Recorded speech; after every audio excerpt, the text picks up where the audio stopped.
नमस्कार दोस्तों, आज की कहानी में हम लोग सुनने वाले हैं एक चतुर चोर की कहानी। जब भी दोस्तों कोई क्षेत्र हो या लड़ाई का क्षेत्र हो या राजनीति का क्षेत्र हो, अगर वहां पर आप बल का प्रयोग करते हैं तो उतना जीतने की संभावना नहीं रहती है जितना बुद्धि का प्रयोग कर कर इंसान जीत सकता है।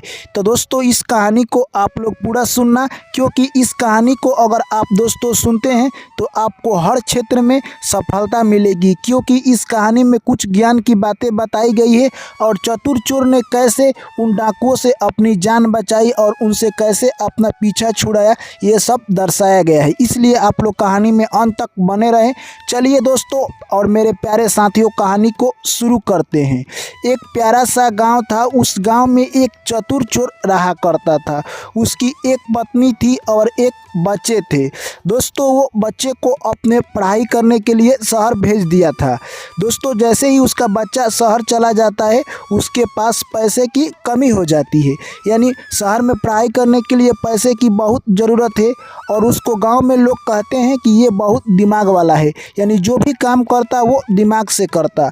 वो एक बार टेंशन में आ गया कि अब हमारे बच्चे कैसे पढ़ेंगे, यानी पढ़ाई में ज़्यादा खर्च लग रहा है और हम कमा रहे हैं उससे उतना में हो नहीं रहा है। उसने फैसला किया कि मैं शहर जाऊंगा। दोस्तों वो कमाने के लिए शहर चला जाता है और वहां पर जाकर अच्छी खासी नौकरी करने लगता है। उसे हर महीने 100 रुपये मिलते हैं। ऐसे ही कमाते कमाते वो कुछ दिनों के बाद, यानी कहे तो 1 साल के बाद, वो घर पर आने का विचार करता है। दोस्तों वो पैसा लेकर, उसके पास जो भी पैसा था वो लेकर घर आने का सोच रहा था। तभी उसके दिमाग में एक आइडिया आया कि अगर मैं इस पैसे को लेकर घर जाता हूँ तो रास्ते में जंगल पड़ते हैं और उस जंगल में बहुत बड़ा डाकू रहते हैं, जो कि डाकुओं का सरदार भी रहता है, जो कि हमारा पैसा मारकर छीन लेगा। ये वो चतुर चोर सोचने लगा। तभी उसके दिमाग में एक आइडिया आता है, क्यों ना मैं इतने सारे पैसे का एक भैंस खरीद लेता हूँ, जिससे क्या होगा कि मैं घर पर जाऊँगा तो इससे दूध भी निकालूंगा और मेरा पैसा भी कोई नहीं छीन पाएगा। मेरा पैसा इसी में इन्वेस्ट हो जाएगा। दोस्तों वो घर चल देता है और एक भैंस खरीद लेता है और भैंस के ऊपर बैठकर घर आने लगा। जैसे ही उस जंगल से क्रॉस कर रहा था, तभी उसमें से डाकुओं के सरदार और डाकू निकल जाते हैं। कहते हैं कि दे दो तुम्हारे पास जो भी धन और दौलत है। तभी वो चतुर चोर कहता है कि हे महाराज, मैं तो बाहर से कमा कर आ रहा हूँ, मेरे पास कुछ नहीं है। अभी तक मैंने जितना कमाया था उसी पैसा का एक भैंस किन लिया हूँ और ये भैंस बहुत ही अच्छी है। ये दूध भी देती है और इसका एक और खासियत है कि इसके पूंछ पर जब भी आप मारिएगा, इसके पूंछ में से 100 रुपये गिरेंगे। दोस्तों वो चतुर चोर भैंस के पूंछ में 100 रुपया पहले ही लगा दिया था और एक डंडा मारता है तो उसके पूंछ से 100 रुपया गिर जाता है। यह सब देखकर डाकुओं का सरदार अचंभित रह गया और कहने लगा कि ये कैसा हो सकता है कि ये भैंस दूध भी देती है और पैसे भी देती है। सरदार कहने लगा कि ये भैंस मुझे दे दो। तभी चतुर चोर कहता है कि हे महाराज, मैंने अपने 1 साल की कमाई से इस भैंस को खरीदा है, मैं आपको इस तरह नहीं दूंगा, आपको कुछ पैसा देना होगा। तभी वो सरदार कहता है कि इन्हें 5000 रुपये तुम लोग दे दो। दोस्तों वो 1000 का भैंस खरीदा था और 5000 रुपये में बेच देता है और वहाँ से चल देता है। जैसे ही वो अपने घर आता है, उधर डाकुओं के सरदार एक डंडा लेते हैं और भैंस के पूंछ पर मारते हैं कि फिर ये 100 रुपया देगी। दोस्तों वो नहीं देती है, इसलिए क्योंकि वो तो 100 रुपये उसके पूंछ में यानी लगाया था, तभी मारता है तो गिर जाता है। अब वो भैंस कोई पैसा नहीं देती है। सारे डाकू मिलकर उस भैंस को डंडा से इतना मारते हैं कि अब ना अब पैसा देगी। वो पैसा नहीं देती है और आखिरकार उसको मार देते हैं। दोस्तों डाकुओं का सरदार इधर गुस्सा हो गया कि चतुर चोर हमको धोखा देकर यानी अपने घर निकल गया। आज उसके घर हम लोग डाका डालेंगे और उसका बदला लेंगे। दोस्तों इधर चतुर चोर समझ गया था कि आज हमारे घर डाकुओं के सरदार जरूर आएंगे। वो घर पर आता है और जाकर 2 यानी खरगोश लेकर चला आता है। 2 खरगोश लेकर आता है दोस्तों, और एक खरगोश अपने बीवी को दे देता है। एक खरगोश लेकर दूसरे गांव में चला जाता है और बोलता है जैसे ही सरदार आएंगे उनसे बोलना कि मैं इस खरगोश को छोड़ रही हूँ, ये जाकर हमारे पति को बुला लाएगा। दोस्तों जैसे ही शाम होता है तब तक डाकुओं के सरदार और डाकू वहाँ पर आ जाते हैं और बोलते हैं तुम्हारा पति चतुर चोर कहाँ है। तभी उसकी पत्नी कहती है कि वो अभी घूमने के लिए गए हैं, मैं इस खरगोश को भेजती हूँ, ये खरगोश जाएगा और हमारे पति को बुलाकर लाएगा। दोस्तों उस खरगोश को छोड़ देती है और जैसे ही छोड़ती है वो खरगोश वहाँ से दौड़ा दौड़ा जंगल की ओर भाग जाता है और डाकुओं के सरदार समझते हैं कि ये खरगोश यानी उस चतुर चोर को बुलाने के लिए गया था। वैसा ही एक खरगोश चतुर चोर लेकर बैठा हुआ था और उसी खरगोश को लेकर यहाँ पर आ जाता है। यह सब देखकर सरदार अचंभित रह जाता है कि ये कैसा खरगोश है जो कि मनुष्य को जाकर बुला ला रहा है।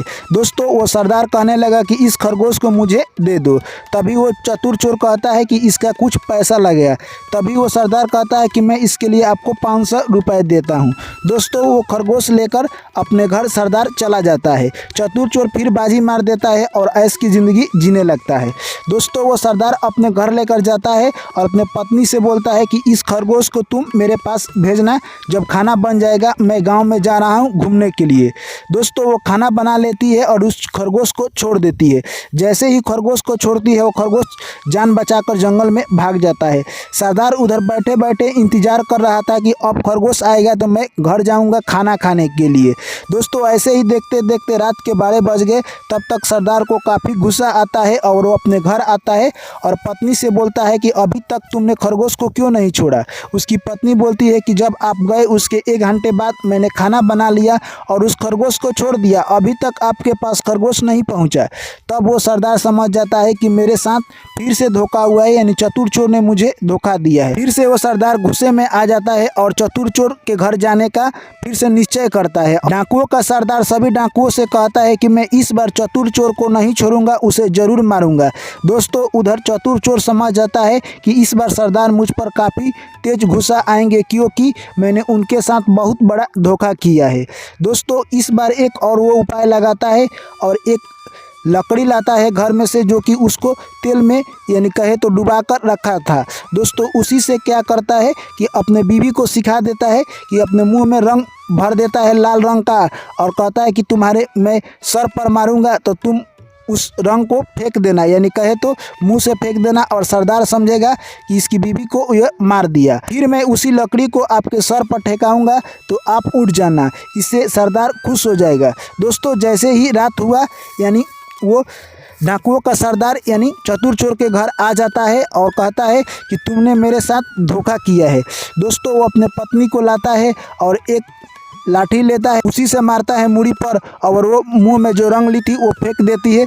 यह देखकर डाकुओं का सरदार समझ गया कि ये तो अपने पत्नी को ही मार दिया। उसके सर पर जैसे ही मारता है वो मरने का नाटक कर लेती है और सरदार समझ जाता है कि ये अपने पत्नी को मार दिया। फिर सरदार कहता है कि तुमने अपने पत्नी को क्यों मारा। तभी वो चतुर चोर कहने लगा कि मैं इसे जिंदा भी कर सकता हूं क्योंकि मेरे पास एक ऐसा लकड़ी है जिसे मैं ठेकाऊंगा तो ये जिंदा हो जाएगी। दोस्तों वही लकड़ी जो तेल पिया कर रखा था वो लेकर आता है और उसके सर पर ठेका देता है, उसकी पत्नी जिंदा हो जाती है। दोस्तों इससे क्या होता है कि वो डाकुओं का सरदार काफ़ी खुश हो जाता है और बोलता है कि इस लकड़ी को मुझे दे दो और उसके बदले 500 रुपये फिर देता है। वो लकड़ी लेकर अपने घर चला जाता है और अपने पत्नी से बोलता है कि तुम इस लकड़ी के बारे में नहीं जानती हो और अपने पत्नी के सर पर लकड़ी से मारता है। बस उसकी पत्नी की मृत्यु हो जाती है। ऐसे ही अपने सारे डाकुओं को बोलता है कि तुम लोग भी ऐसे ही प्रैक्टिकल करो। सभी डाकू अपने पत्नी की मारकर जान ले लेते हैं दोस्तों और उसके बाद फिर उस लकड़ी का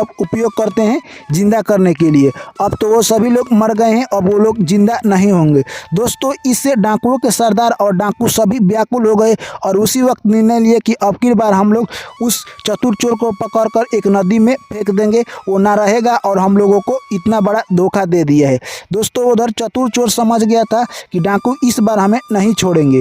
वो एक बार फिर उपाय लगा देता है। तब तक उसके घर डाकुओं के सरदार और डाकू पहुंच जाते हैं और उसको एक बोरा में कस लेते हैं और नदी में फेंकने के लिए लेकर चल देते हैं। दोस्तों जाते जाते उन्हें यानी सुबह हो जाती है।